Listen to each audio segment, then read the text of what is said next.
Something just cracked wide open in the middle of hip-hop, and if you weren't paying attention, you might have missed the exact moment a decade of loyalty just got proven fake on camera. The game has been caught. Not by a lawsuit, not by a leaked verse, not by a viral podcast clip, but by a calendar.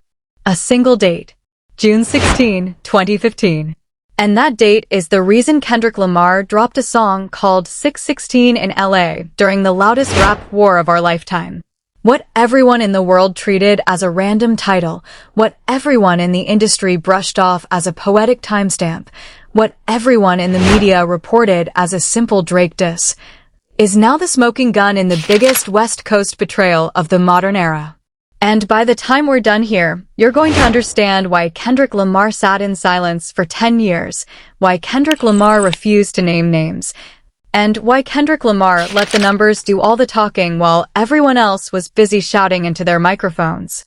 This is the story of how the game got escorted out of Kendrick Lamar's inner circle without a single headline noticing, and how the rapper who supposedly crowned Kendrick Lamar in 2011 was actually running a completely different operation the entire time. Stack that against what Top Dawg just went on Instagram Live to say. Add what Kid Keem is now confirming in real time. Factor in what Wack 100 is out here running cleanup on. Layer that with what Glasses Malone quietly said a few weeks ago. And the picture becomes impossible to ignore. Kendrick Lamar didn't get fooled. Kendrick Lamar didn't get outplayed. Kendrick Lamar didn't get caught slipping. Kendrick Lamar just waited. Let me set the table properly, because this story deserves the full timeline. Right now, Top Dawg, the same Top Dawg who signed Kendrick Lamar to TD before anybody in the industry knew his real name, has publicly stated that Kendrick Lamar cut communication with the game after the game shot the music video for the song 100 in Compton with Drake back in 2015. That 100 video was the last collaboration the game and Drake ever did together, filmed on the exact block where Kendrick Lamar grew up. On a date Kendrick Lamar would later burn into a song title with the kind of precision that only a strategist working on a decade-long timeline could pull off. And that is where the tangled mess officially begins. Fans on the internet started doing what fans on the internet do best. They started digging. Someone pulled up the raw behind-the-scenes footage from the 100 music video shoot, and there it was, time-stamped clear as day. June 16, 2015. Compton, California. The game standing next to Drake. Cameras rolling. Cranes lifting. Extras posted up. Drake dissing Kendrick Lamar in the verse everybody heard, but nobody stopped to think about. And Kendrick Lamar? Nowhere in sight. Because Kendrick Lamar was watching from wherever he was standing that day, and Kendrick Lamar was doing math. 9 years later, in the middle of the most surgical diss campaign in rap history, Kendrick Lamar dropped a song titled after that exact date. He named it 616 in LA. 616 in LA. That is not a coincidence. That is not a poetic accident. That is a receipt. And this is the part that makes the whole story tilt sideways, because once you understand the date, the entire song rewrites itself in front of you. 616 in LA was never just a Drake diss. Everybody treated it as a Drake diss. Every rap blog reported it as a Drake diss. Every reaction video framed it as a Drake diss. But when you go back and pull the lyrics apart with the new information now on the table, Kendrick Lamar was talking to two people the entire time. Kendrick Lamar was talking to Drake, and Kendrick Lamar was talking to the game. And the second name never even had to be said out loud, because the date said it for him. Now watch what happens when you drop the receipts on top of each other. Kendrick Lamar has a verse on that record that says, in essence, that everyone standing next to you is looking at you as a casualty. Kendrick Lamar tells the target of the song that the people surrounding him are only there to hustle him, only there to feed off him, only there to collect information for whoever pays better later. Kendrick Lamar says, and this is the line that lights everything on fire, let me put you up on some game. Let me put you up on some game. That is not a filler bar. That is not a throwaway. That is a signature. That is a fingerprint. Because game is not just slang in that sentence. Game is a name. Kendrick Lamar was using the word both ways at once, and only the people who knew the date would ever catch it. Drop your read on that below and tell me where you land, because half of hip-hop just realized they were reading half the song. Let's stack the timeline properly, because the timeline is the entire thesis of this story. In 2011, at the legendary House of Blues concert in Los Angeles, The Game brought Kendrick Lamar out on stage in what became one of the most talked about moments in modern West Coast history. Dr. Dre was in the building. Snoop was in the building. Corrupt was in the building. And on that stage, The Game handed Kendrick Lamar the torch of the West Coast in front of the entire city. It looked like a coronation. It felt like a family moment. The crowd absolutely lost its mind. Kendrick Lamar was visibly emotional, holding back the kind of energy that only shows up when a young artist realizes his life just changed. The Game screamed into the microphone that Kendrick Lamar had the torch now, that Kendrick Lamar was the next one, that Kendrick Lamar was going to carry the whole city forward, and the whole coast took it as gospel. That was the crowning ceremony. That was the anointing. That was the West Coast passing itself down to a new king in the most cinematic way it had done in a decade. Except, according to multiple people inside the TD camp today, The Game was never actually supposed to be on that stage that night. That is the part of the story that keeps getting louder by the hour. Members of TD, including the younger generation who are now speaking out publicly, are saying The Game showed up on his own, sensed the moment forming, and inserted himself into a legacy scene he wasn't originally scheduled for. That is a massive claim, and if that claim holds, it recolors everything that came after. Because if The Game inserted himself into Kendrick Lamar's coronation without an invite, then the entire Big Brother of Compton narrative was performance from the jump. It wasn't a mentor lifting up a mentee. It was a competitor positioning himself into a photograph. It was a fading king trying to stand next to the rising one so the history books couldn't tell them apart. Kid Keem, one of the loudest new voices in the TD orbit, went on a live stream this week and pulled the veil back even further than anyone expected. Kid Keem said, in his own words, plain as daylight, that The Game was jealous. The Game was jealous because his debut album, the documentary, dropped in 2005, and by 2011, only 6 years later, he was already being told to step aside so a new prince could take the throne. Do the math with me. 6 years. 6 years between The Game's arrival as the new king of Compton and Kendrick Lamar being told, "You're the future now." That's not a full career. That's not even half a career. That is a rapper being told his run is over before he ever got to 10 years, and being told it by the same mentors who lifted him up in the first place. That is the kind of moment that either humbles you or destroys you, and according to Kid Keem, The Game did not choose humility. According to Kid Keem, The Game never accepted the transition. On the surface, The Game smiled. Behind the surface, The Game stewed. And the whole Big Brother and Compton persona became a mask that The Game wore in public while he privately started aligning with the one artist who could rival Kendrick Lamar in the mainstream, which was Drake. Now suddenly, the 100 video with Drake, filmed in Compton on June 16, 2015, doesn't look like a music video anymore. It looks like a statement. It looks like a message. It looks like a strategic press event. It looks like The Game standing next to Drake on Kendrick Lamar's block, while Drake was already dissing Kendrick Lamar in the actual lyrics of that very song. And The Game was co-signing the whole thing with his presence, his production, his location, his crew, and his silence. That is why Kendrick Lamar cut him off. That is why the phone stopped ringing. That is why the big homie energy died in complete silence.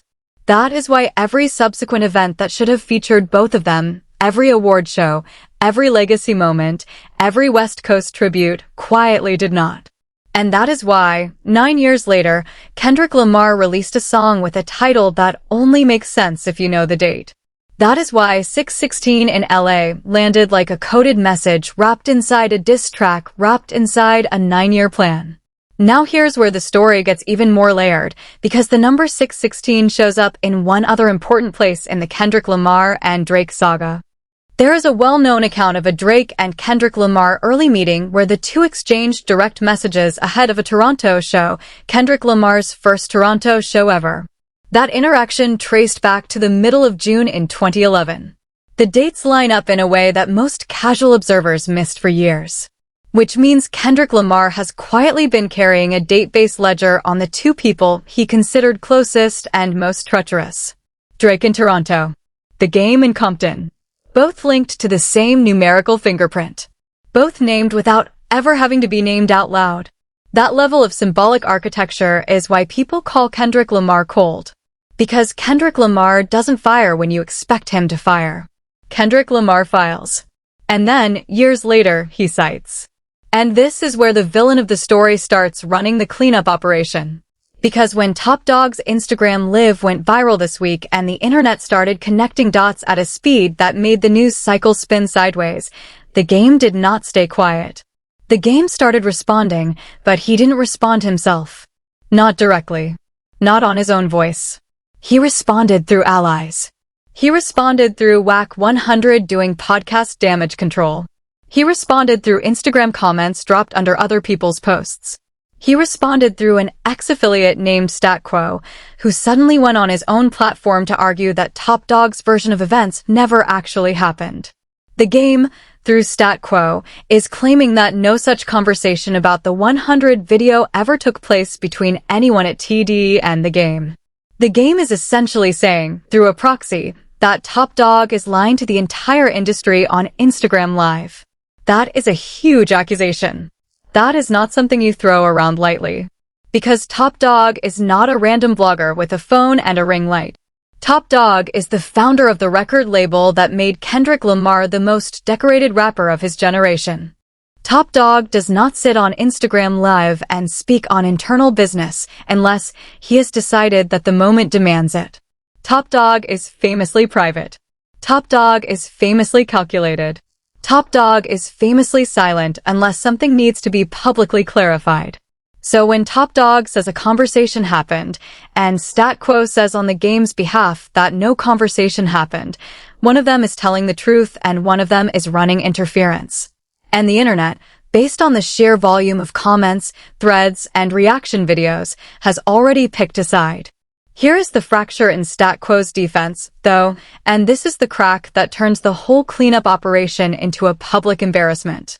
Stat Quo tried to pivot the argument by saying, well, if the Game was going to hold a grudge about Kendrick Lamar being in Drake's music video, then why didn't the Game hold a grudge about Kendrick Lamar being on 50 Cent's show Power? After the Game and 50 Cent had beef? It sounds like a clever counterpoint on the surface, until you actually check the timeline. Because the Power appearance happened years after the Game and 50 Cent had publicly squashed their beef in front of cameras. That means the comparison doesn't hold up under a single minute of scrutiny. The Game and 50 Cent were on speaking terms by the time Kendrick Lamar appeared on Power. Drake and Kendrick Lamar were absolutely not on speaking terms during the 100 video shoot.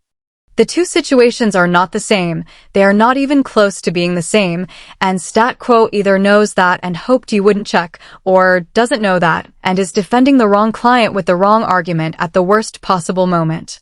Tap the like on this video and lock in a subscribe if you're still with me, because we are only halfway through the receipts, and the second half is where the story completely detonates. Now let's talk about the moment the Game accidentally confirmed every single thing he was trying to deny. On his own Instagram, on his own personal account, in his own words, the Game posted a message reacting to the Top Dawg livestream. In that message, the Game said, and I'm paraphrasing carefully because the exact wording matters, at least one person gets it, referring to a commentator named Poetic Flacco who had defended him earlier in the week. The Game then said that one day he is going to lift the veil on everyone so people can finally see who the real snakes are. He said the fans and internet observers will never understand what really happened behind closed doors. He said the people you think are heroes are not who you think they are. Read that carefully, because what the Game just did was catastrophic for his own case. Because in the same post where the Game claims he is not the snake, the Game accidentally admits there is a snake story to tell. He accidentally admits that there is a hidden layer he has been sitting on. He accidentally admits that the public version of the West Coast family tree is not the real version, and that the real version implicates people the audience currently trusts. That is not the language of an innocent man. That is not the language of someone who simply got misunderstood. That is the language of a man threatening to burn the entire house down if the pressure gets any higher, which by itself is evidence that the pressure is finally where his critics have wanted it for years. And that's when the industry started reading the room completely differently. Because Glasses Malone, a Los Angeles artist who has been friends with the game for years, who has been in rooms with the game, who has watched the game operate from the inside, went on record recently and said something that echoes through this entire situation. Glasses Malone said that the game only stays close to Drake for what Drake can give him. Glasses Malone said as soon as Drake stops answering the phone, as soon as Drake stops flying the game out on private jets, as soon as the private dinners in Toronto stop happening, as soon as the favors dry up, the game is going to feel the same treatment he gives everybody else. That is not a stranger talking. That is not a hater with a grudge. That is a friend describing a pattern that he has watched happen up close for years. Glasses Malone is essentially saying, in the plainest possible terms, that the game is a proximity operator. He collects proximity to power. He rents it. He wears it. He performs it. And when the power moves, the game moves with it. Now hold that thought and place it next to a lyric from 616 in LA. Kendrick Lamar, on that same record, rapping about someone who is only around to hustle whoever is at the top.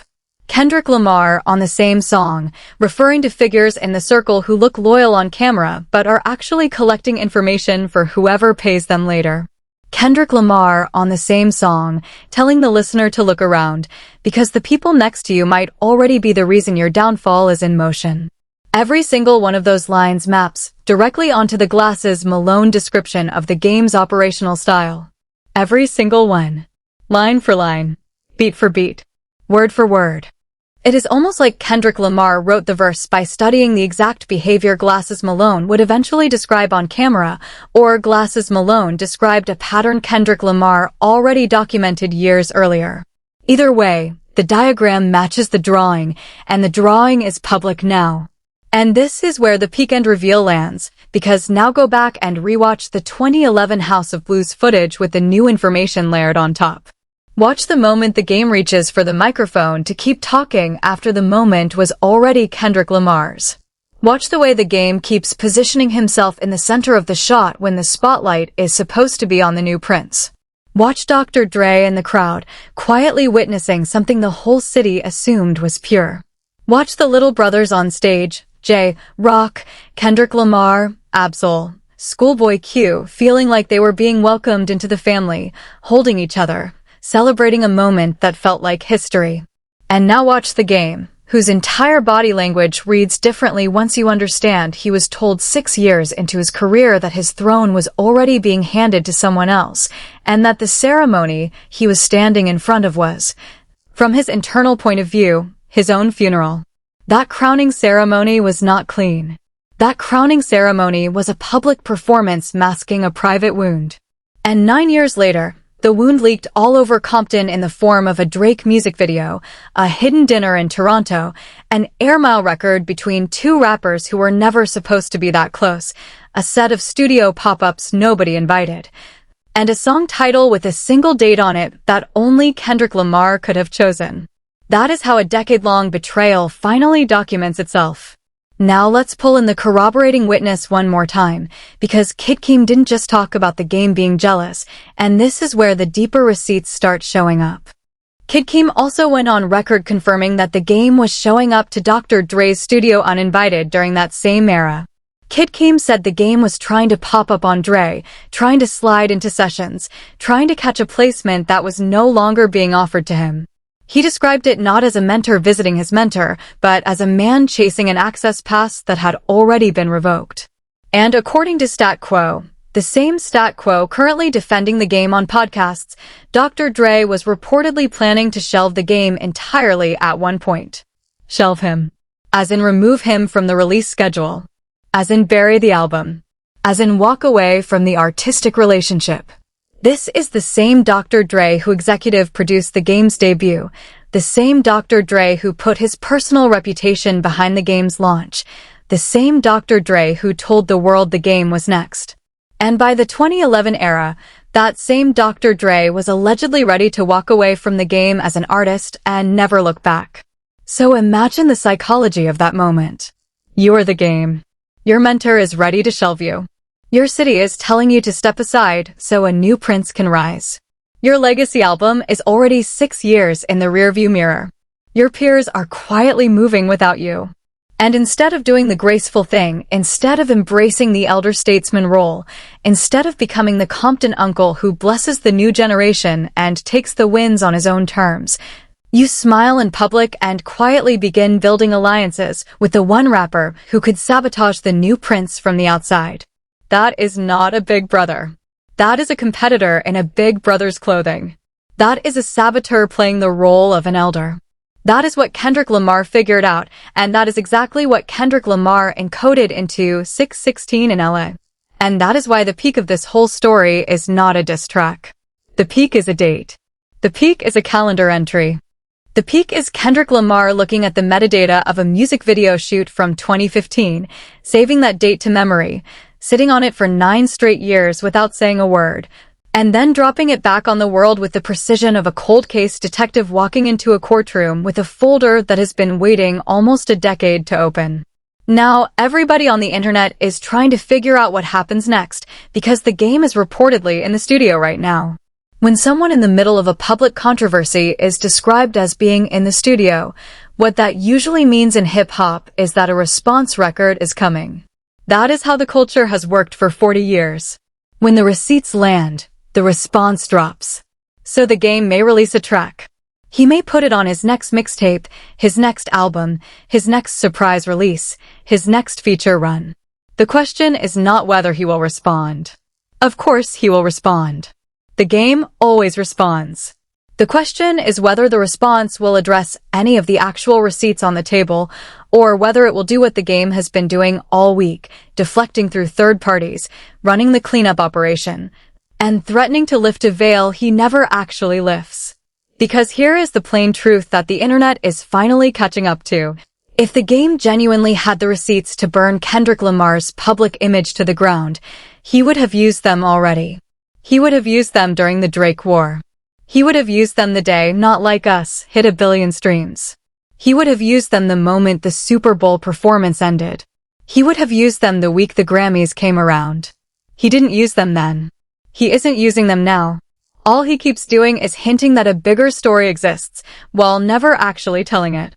And the longer he does that, the more the internet realizes that the biggest story on the table right now is not the one the game claims he's sitting on.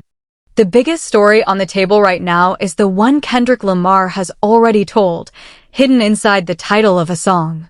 And this is where the whole conversation reroutes back to the man in the middle of it all, Kendrick Lamar himself. Because Kendrick Lamar has still not said a single public word about the game. Not one interview quote. Not one social media post. Not one line in a follow-up song. Not one comment on a live stream. Not one whisper through a proxy. Kendrick Lamar cut the game off, and then Kendrick Lamar did what Kendrick Lamar does better than anyone in the modern era. He coded the story into his art and let the audience find it on their own timeline. Some people are calling that petty. Some people are calling that cold. Some people are calling that surgical. I'm calling it what it actually is. It's evidence that Kendrick Lamar has been operating 3 levels deeper than anyone realized this entire time, and it's evidence that everybody in this story who thought they were the strategist was actually the piece on the board. Everything you thought was subtext was text. Everything you thought was coincidence was construction. Every date, every song title, every lyric that felt slightly off, all of it had a purpose.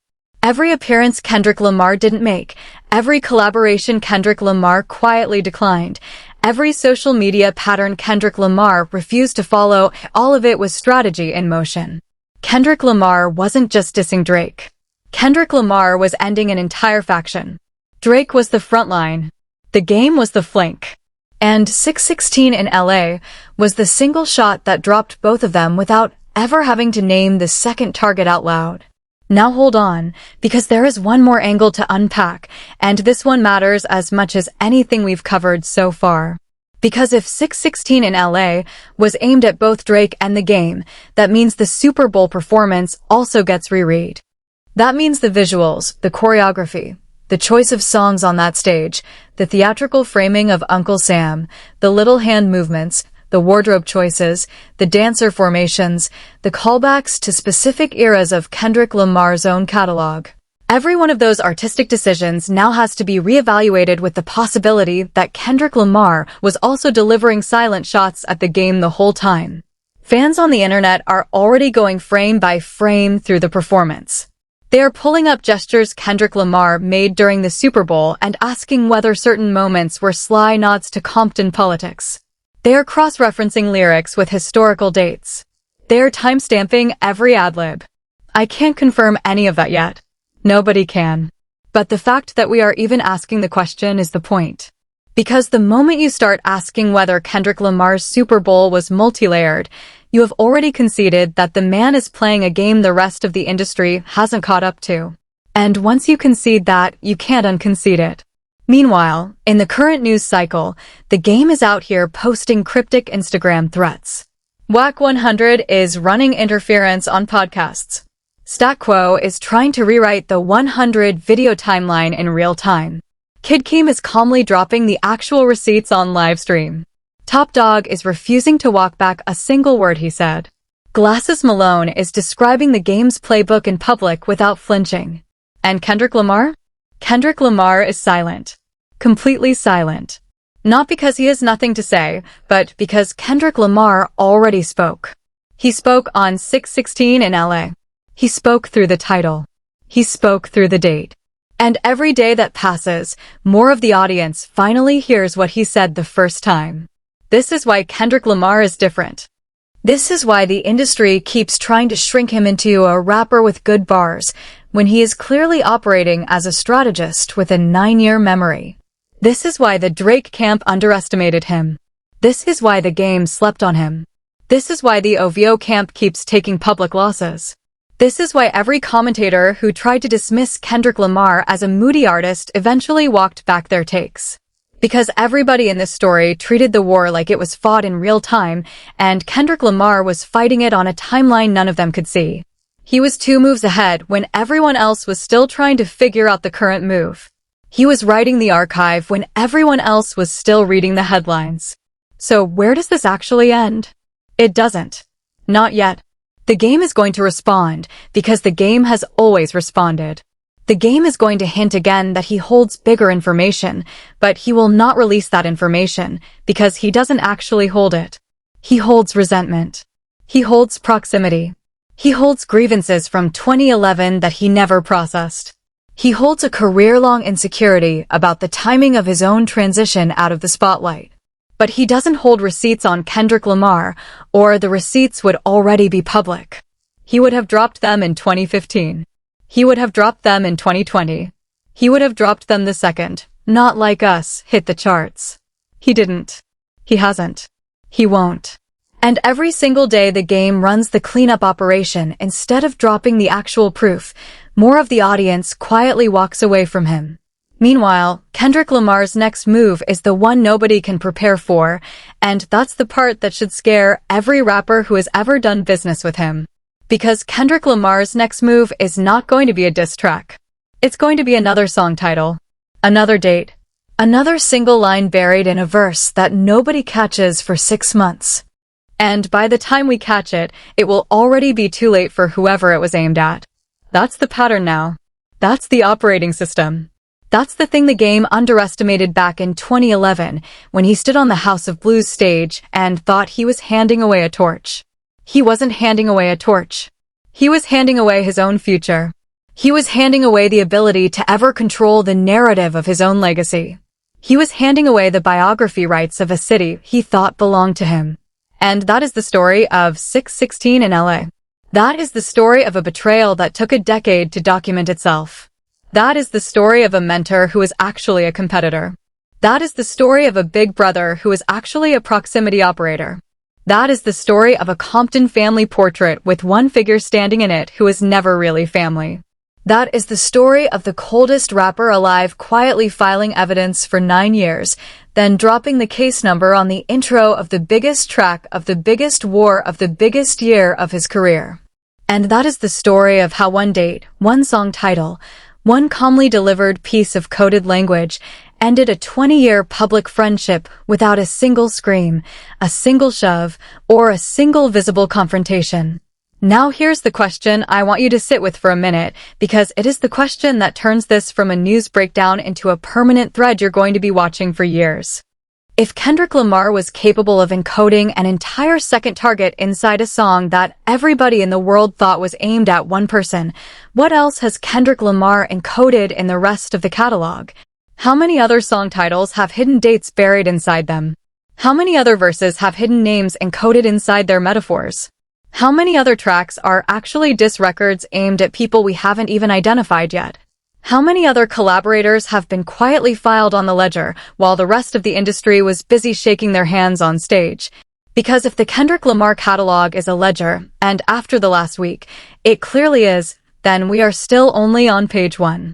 And the rest of the pages are going to be uncovered by fans, one microscopic detail at a time, for the next 10 years.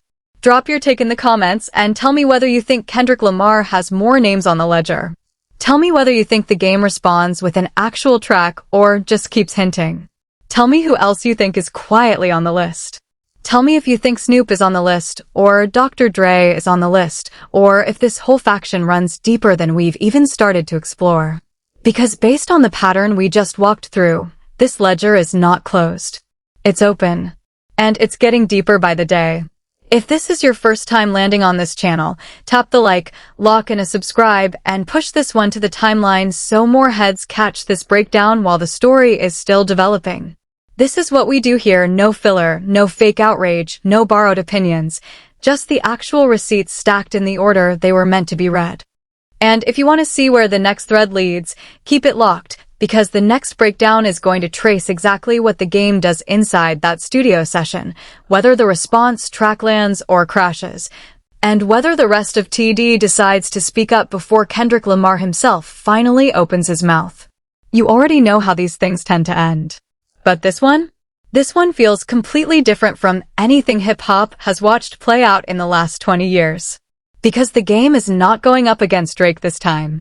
The game is going up against the rapper who titled a song after a music video shoot from 2015 and let the internet solve it for him 9 years later. That is a different kind of opponent. That is a strategist with a 9-year memory, a poet with the patience of a chess grandmaster, and a Pulitzer-winning writer with the diction of a prosecutor.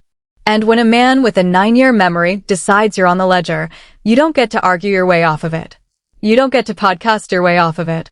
You don't get to send Wack 100, Stat Quo, or Poetic Flacco out to defend you off of it. You just wait for your date to show up on the track list. The game already had his date show up. His date was 6/16. And now Kendrick Lamar is sitting somewhere in silence, catalog still open, ink still wet, ready to add the next name whenever the next name earns its own entry. That is the part everybody should be watching. Because the next entry is coming. It's already being written. It's already being timed. And when it drops, it will look, sound, and feel exactly like this one did, like a coincidence, like a poetic title, like a random string of numbers, like an artistic flourish. Until the internet does the math. Until the receipts get pulled. Until the timeline lines up. And then, quietly, another decade-long friendship will end without a single loud word being said. That is the operating system of the coldest rapper alive. That is why the industry can't beat him. That is why the algorithm can't predict him.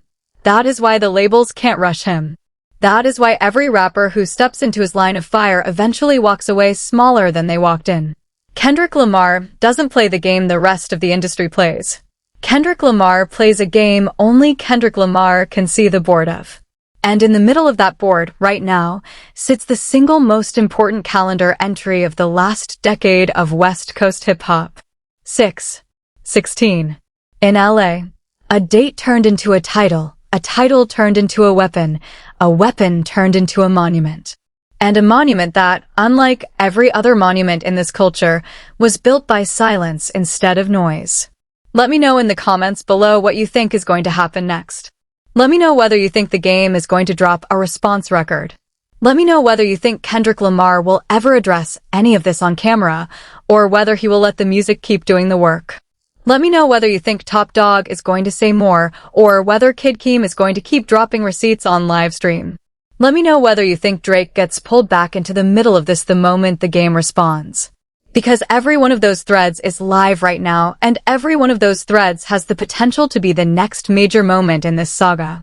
Tap the like button one more time before you leave. Share this breakdown with someone who has been sleeping on the deeper layers of this beef. And keep it locked here, because the next episode is going to trace the ripple effects across the entire West Coast in ways that even the biggest platforms in hip-hop aren't ready to unpack yet. This is inside the story you thought was over. This is the story that just started. And Kendrick Lamar is still, at this exact minute, the only person in the room who knows the ending.